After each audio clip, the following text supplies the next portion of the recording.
Hello दोस्तों, आप सब कैसे हैं। आज हम बताएंगे आपको नेक्स्ट पार्ट जो 13.2 का। इससे पिछले वीडियो में हम पार्ट 1 डिस्कशन कर चुके थे।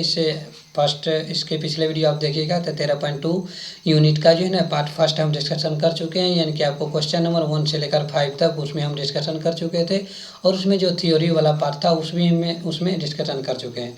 तो यहाँ हम चलते हैं क्वेश्चन नंबर 6 से। पहले इस क्वेश्चन नंबर 6 को स्टार्ट करने से पहले आपके इसके क्वेश्चन का जो है आपको ये तो आंसर हो गया, इसका क्वेश्चन हम देख लेते हैं। पहले 13.2 का जो क्वेश्चन क्या कह रहा है। क्वेश्चन देखिए आपको कह रहा है, जो ये आपको दिया हुआ है, जो ऊंचाई आपको 220 सेंटीमीटर और आधार जो आपको आधार यानी कि आधार का जो व्यास होता है वो आपको 24 सेंटीमीटर वाले एक बेलन, जिस पर ऊंचाई 60 सेंटीमीटर तथा त्रिज्या 8 सेंटीमीटर वाला एक अन्य बेलन अध्यारोपित किया गया।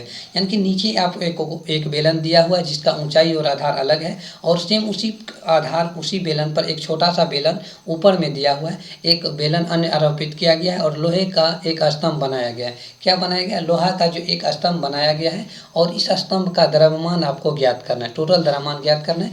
जबकि 1 सेंटीमीटर क्यूब लोहे का द्रव्यमान आपको 8 ग्राम दिया हुआ है। यदि आप वॉल्यूम निकालते हैं तो वॉल्यूम आपको किस में आता है? सेंटीमीटर क्यूब में आता है। जितना आप वॉल्यूम निकालिएगा तो उसमें कितना से गुना करना है? 8 ग्राम से गुना करेंगे। तो 1 सेंटीमीटर क्यूब का जो है द्रव्यमान आपको कितना दे दिया? 8 ग्राम दे दिया है। तो टोटल आपको द्रव्यमान ज्ञात करना है। तो पहले हम क्या करेंगे? वॉल्यूम निकाल देंगे पूरे लोह स्तंभ का। 2 बेलन आपको दिया, एक बड़ा वाला एक छोटा उसके ऊपर रखा हुआ है। तो टोटल दोनों बेलन का हम आयतन निकालेंगे। तो पहले जो दिया हुआ है उस पर हम डिस्कशन कर लेते हैं। ये आपको 13.2 का पार्ट सेकंड है। तो पहले देखिए, आपको ये फिगर भी दिख रहा होगा यहाँ पे। ये आपको 13.2 पार्ट सेकंड क्वेश्चन नंबर 6 से हम डिस्कशन कर रहे हैं इसमें। तो इसमें देखिए आपको जो है ना, जो पहले ये नीचे में बड़ा वाला बेलन है और ये ऊपर में उसके छोटा वाला बेलन उसके ऊपर रखा हुआ है। यहाँ देखिए एक बड़ा बेलन की ऊंचाई आपको 220 यानी कि 220 सेंटीमीटर ये आपको ऊंचाई हो जाएगा। ये व्यास आपको 24 सेंटीमीटर दिया हुआ है। इसका जो है व्यास कितना दिया हुआ है? यहाँ से यहाँ तक लेकर आपको 24 सेंटीमीटर दिया है। तो इसकी त्रिज्या क्या हो जाएगा? 12 सेंटीमीटर हो जाएगा। इसको हम पहले वाले बेलन में हम क्या मानेंगे? एच को H1 मान लेते हैं, त्रिज्या को R1 मान लेते हैं। एवं छोटे बेलन की ऊंचाई आपको जो दिया हुआ है, छोटे बेलन में हम क्या करेंगे? इसको छोटे बेलन में त्रिज्या, ये ऊंचाई आपको 60 सेंटीमीटर दिया हुआ है, और इसकी त्रिज्या आपको 8 सेंटीमीटर, यहाँ से लेकर ये त्रिज्या आपको कितना दे दिया? 8 सेंटीमीटर दिया हुआ है। तो कुल लोह स्तंभ की आयतन बराबर क्या होगा? बड़ा बेलन की आयतन प्लस छोटा बेलन का आयतन। इसका भी आयतन निकाल के और इसका भी आयतन निकाल के क्या करेंगे? हम ऐड कर देंगे। तो कुल लोह स्तंभ का हमको क्या निकल जाएगा? आयतन निकल जाएगा। समझ रहे बात को? तो दोनों का हम आयतन निकाल के ऐड कर देते हैं। यहाँ देखिए, बड़ा बेलन का आयतन पाई R1 किसके लिए लिए थे? बड़ा बेलन के लिए। H1 बड़ा बेलन के लिए था, तब पाई R स्क्वायर H होता है, तो R1 H1 ये आ जाएगा बड़ा बेलन के लिए, और छोटे बेलन के लिए R2 H2 लिए थे। तब पाई का मान 62.7, R का मान इसमें 8 था, इसमें H का मान 60 और इसमें H का मान 220 था, इसमें R का मान आपको 12 दिया होता है। इसको कैलकुलेशन कीजिएगा तब 62.7 यदि हम कॉमन ले लेते हैं और ये 12 का स्क्वायर और 220 को गुना कीजिएगा तो ये आ जाएगा 31,680 प्लस इसमें 62.7 कॉमन लिया गया है, तो 64 गुना 60 कीजिएगा तो ये आ जाएगा 3840। अब इन दोनों को यदि हम ऐड करते तो ये आ जाएगा 35,520, उसमें मल्टीप्लाई आपको 22/7 से करना था। तो ये आपको कुल लोह स्तंभ निकल के आयतन निकल के आ गया। समझ रहे बात को? तो ये आपको कुल लोह स्तंभ का आयतन यहाँ जो आप निकालिएगा तो ये निकल के आ जाएगा। पाई का मान आपको क्या लेने के लिए कहा दिया था? 3.14। यहाँ देखिए क्वेश्चन में आपको शायद लिखा हुआ है जब पाई का मान आपको क्या लेना है। यहाँ देखिए आपको लिखा हो इसको, लेकिन आप लोग ध्यान दीजिएगा, जब पाई का मान हमको क्या लेने के लिए कह रहा है? 3.14, क्योंकि सॉल्यूशन को यानी कि जो भी कैलकुलेशन आपको आएगा उसको आसान करने के लिए पाई का मान 3.14 लिया जाता है। यानी कि जब तक आपसे कहा नहीं जाए पाई का मान 3.14 लीजिए, तब तक आप पाई का मान क्या यूज कीजिएगा? 22/7 यूज करना है। यदि आपसे कह दे पाई का मान आपको क्या लेना है? 3.14 लेना है, तब आपको पाई का वैल्यू क्या लेना है? 3.14 यूज करना है प्रॉब्लम बनाते वक्त। यहाँ हम वही करेंगे। पाई का मान आपको बोल दिया था 3.14 लेने के लिए, तब पाई का मान 22/7 की जगह हम क्या यूज करेंगे? 3.14 यूज करेंगे। इन दोनों को मल्टीप्लाई कीजिएगा तो ये आ जाएगा ये आपको 1,11,525.80 सेंटीमीटर क्यूब आ जाएगा। और 1 सेंटीमीटर क्यूब का लोह स्तंभ का द्रव्यमान कितना था? 8 ग्राम। इसीलिए इतना का यदि आप निकालिएगा तो इससे क्या हो जाएगा? मल्टीप्लाई होगा। ये जो मल्टीप्लाई करके आपको निकलेगा, किस में निकला है? ये ग्राम में आपको निकल गया। किस में निकला है?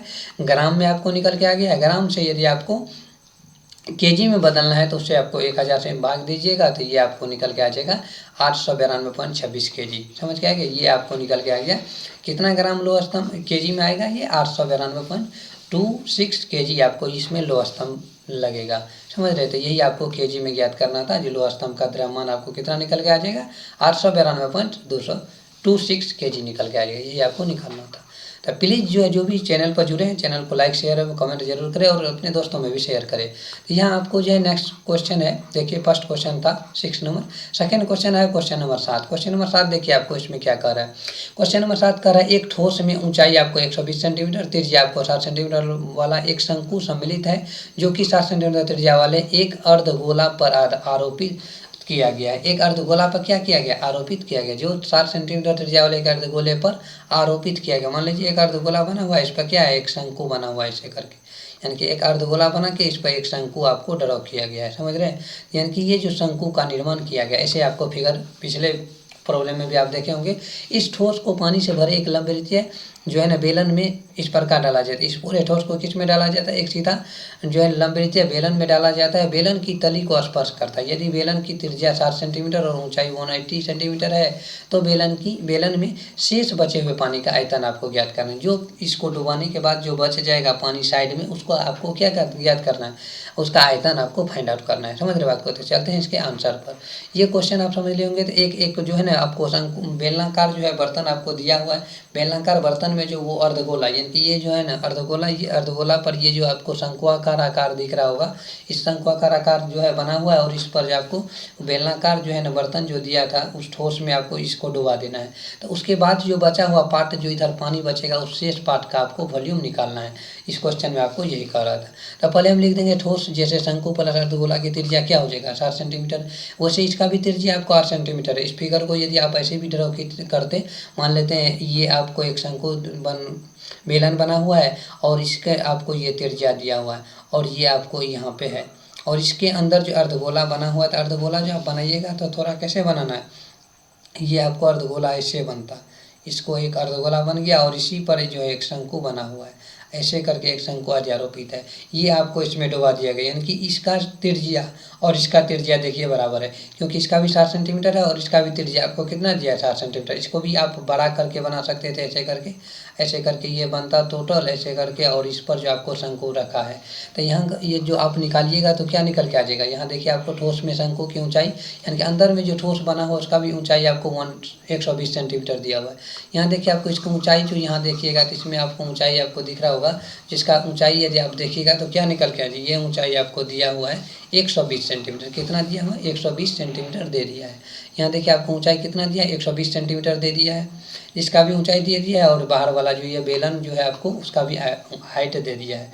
तब पूरे ठोस का यदि आप आयतन निकालते हैं, ये अंदर में जो ठोस इस पानी में दिया गया उसका आयतन, तो ये जो शंकु ऊपर में बना हुआ है इसका आयतन निकालेगा और अर्धगोला का, शंकु का आयतन निकालेंगे प्लस अर्धगोला का आयतन निकलेगा। तो शंकु का आयतन क्या होता है, 1/3 pi r square h plus 2/3 pi r cube. तो 1/3 पाई का मान 22/7, आर बराबर 60 है, एच का मान 120 था, 2/3 पाई आर क्यू। आर का मान क्या है 60 सेंटीमीटर, 60 का क्यू कर देंगे। इन टोटल हल कीजिएगा तो 31 68 000 7 आएगा, प्लस इसको भी हल कीजिएगा टोटल को, ये भी आ जाएगा 31 68 000 7। इन दोनों का मान सेम आता है। यदि इन दोनों को यदि आप ऐड कर देते हैं तो ये आपको निकल के आ जाएगा 63 36 350/7, यानी कि आपको निकल के आ जाएगा 6,33,000, यानी कि 63 लाख आपको 36,000 ये टोटल बटा 7 आपको सेंटीमीटर क्यूब निकल के आ जाएगा। इतना आपको ये टोटल ये जो बड़ा वाला बेलन है, ये जो अंदर में जो बना हुआ उसका आयतन निकल गया।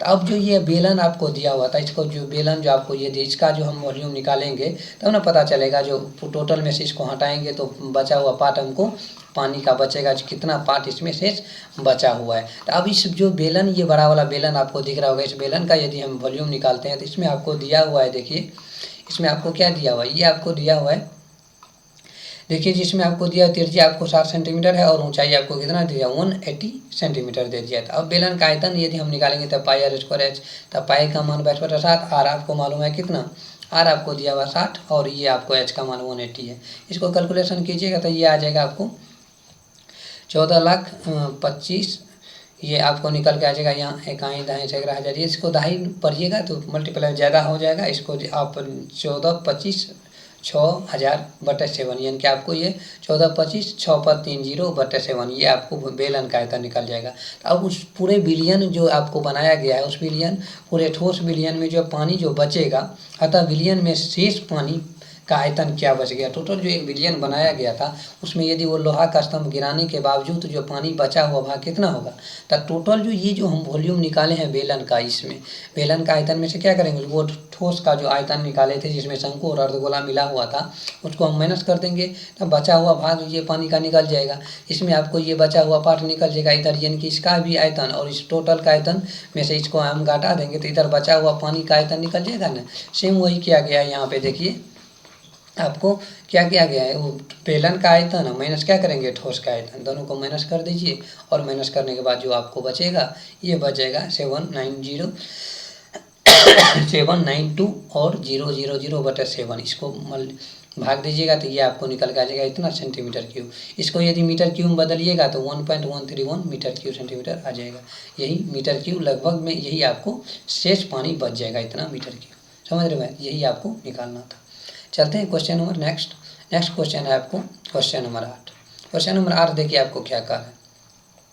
क्वेश्चन नंबर 8 देखिए आपको कह रहा है, एक गोलाकार जो है ना, एक गोलाकार कांच के बर्तन की एक बेलन का आकार की गर्दन है। मान लीजिए एक गोलाकार कांच जो है उसका जो है ना, यदि गर्दन देखते हैं तो किसका आकार का है, बेलन के आकार का है, जिसकी लंबाई आपको 8 सेंटीमीटर दिया हुआ है, व्यास आपको 2 सेंटीमीटर दिया है, जबकि गोलाकार भाग का व्यास आपको कितना दिया है 8 सेंटीमीटर। गोलाकार जो भाग होगा उसका व्यास आपको अलग दिया हुआ और इसका जो आपको एक निकला हुआ है ये आपको बेलन का आकार का दे दिया है। ये ऐसा एक बर्तन बना हुआ है, इसमें भरे जा सकने वाले पानी का मात्रा माप कर एक बच्चे ने यह ज्ञात किया कि इसका बर्तन में जो पानी भरा हुआ है वो आपको 345 सेंटीमीटर क्यूब है।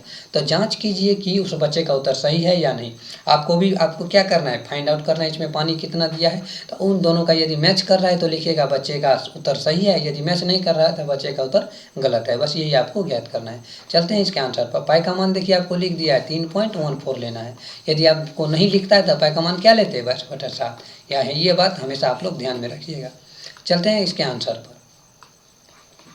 ये आंसर बर्तन में पहले जो भाग दिया हो उसको हम लिख देते हैं गिवन, यानी कि बर्तन में बेलनाकार भाग की ऊंचाई। ये बर्तन में जो ये बेलनाकार भाग दिया हुआ है आपको ये दिख रहा होगा बेलन का आकार का है, नीचे गोलाकार है। तो बेलनाकार भाग की ऊंचाई आपको 8 सेंटीमीटर दिया हुआ है, व्यास आपको 2 सेंटीमीटर दिया हुआ है, त्रिज्या आपको 1 सेंटीमीटर, यानी कि आपको आर मालूम है और एच मालूम है। तब एवं बेलनाकार भाग का एवं बर्तन में गोलाकार भाग का व्यास आपको 8 सेंटीमीटर 8.5 सेंटीमीटर ये आपको दिया हुआ। तो इसका हम त्रिज्या निकालेंगे तो क्या निकल के आ जाएगा, 2 इसमें 2 से डिवाइड करेंगे तो ये आ जाएगा आपको 4.25 सेंटीमीटर, ये इसकी त्रिज्या निकले। अब बर्तन में भरे जा सकने वाले पानी यदि हम निकालेंगे तो ये बेलन का आयतन अब प्लस ये गोला का आयतन को क्या करेंगे, हम जोड़ देंगे। तो इसमें जितना वॉल्यूम होगा दोनों का ऐड करके वही हमको पानी का आयतन निकलेगा, कितना पानी इसमें अट सकता है तो वही हम क्या करते समा सकता है। तो यही आपको आ जाएगा जो आयतन बराबर, यानी कि बर्तन में भरे जा सकने वाले पानी का आयतन क्या हो जाएगा, बेलन का आयतन प्लस गोला का आयतन, दोनों का आयतन को हम ऐड कर देंगे। तो पाई आर स्क्वायर एच बेलन का आयतन, गोला का आयतन क्या हो रहा है 4/3 पाई आर क्यूब।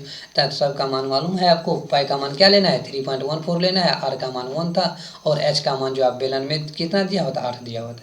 4/3 पाई का मान 3.14 लेना है और ये आर का मान आपको कितना दिया है निकाले हैं यहाँ पे 4.25 सेंटीमीटर निकाले थे। अब इसको कैलकुलेशन कीजिएगा तो 3.14 दोनों में से हम क्या करेंगे 3.14 क्या कॉमन ले लेंगे, यहाँ बचेगा 8, इसको 1 गुना 8 करेंगे तो 8 आ जाएगा। इसको कैलकुलेशन कीजिएगा तो आपको निकल के आ जाएगा 4913/48। इसको डिवाइड कीजिएगा तो 102.353 आएगा। इन दोनों को ऐड कीजिएगा और 314 से मल्टीप्लाई कीजिएगा तो ये आ जाएगा 346.51 सेंटीमीटर क्यूब। 346.51 आया है। और बच्चा जो आपको कितना बताया था, देखिए ये आपको बताया था 345, ये कितना बताया था 345। तो बच्चा का कहा हुआ गलत है या सही, तो बच्चा का कहा हुआ गलत है। तो यहाँ आप लिख दीजिएगा अतः बच्चों के द्वारा निकाला गया आयतन जो है क्या है गलत है। अतः बर्तन की पानी की मात्रा जो है आपको 346.51 सेंटीमीटर क्यूब होगा। समझ रहे बात को। तो ये आपको इस वीडियो का ये लास्ट सवाल था और इस वीडियो में ये आपको क्वेश्चन नंबर 8 तक जो डिस्कशन करना तो वो हम कर दिए। ये आपको 13.2 यूनिट जो है आज ख़त्म हो गया। यूनिट आपको जो एक्सरसाइज जो चल रहा था 13 यूनिट का 13.2 का ये लास्ट प्रॉब्लम था और आज तक हम 13.2 तक डिस्कशन किए हैं। अब नेक्स्ट वीडियो में आपको यूनिट जो है 13.3 का जो है ना पार्ट फर्स्ट आएगा, जिसको लेकर हम आएंगे नेक्स्ट वीडियो में। और जुड़े रहे इस चैनल के साथ, हमेशा मुस्कुराते रहे। Thank you so much for this watching. और जो लास्ट तक इस वीडियो में बने हैं उसको बहुत बहुत धन्यवाद। और जुड़े रहे इस चैनल के साथ, मुस्कुराते रहे, खुश रहे, पढ़ते रहे और जीवन में आगे बढ़ते रहे। और जो भी चैनल पर न्यू जुड़े हैं चैनल को सब्सक्राइब करें और अपने दोस्तों में शेयर करें। यहाँ पर मैथ का फुल सॉल्यूशन आपको मिल जाएगा 1 यूनिट से लेकर, ये आपका 13वां यूनिट है। इसके बाद 14 यूनिट, 15 बस लास्ट है, ये 10th मैथ क्लियर हो जाएगा। Thank you so much for this watching.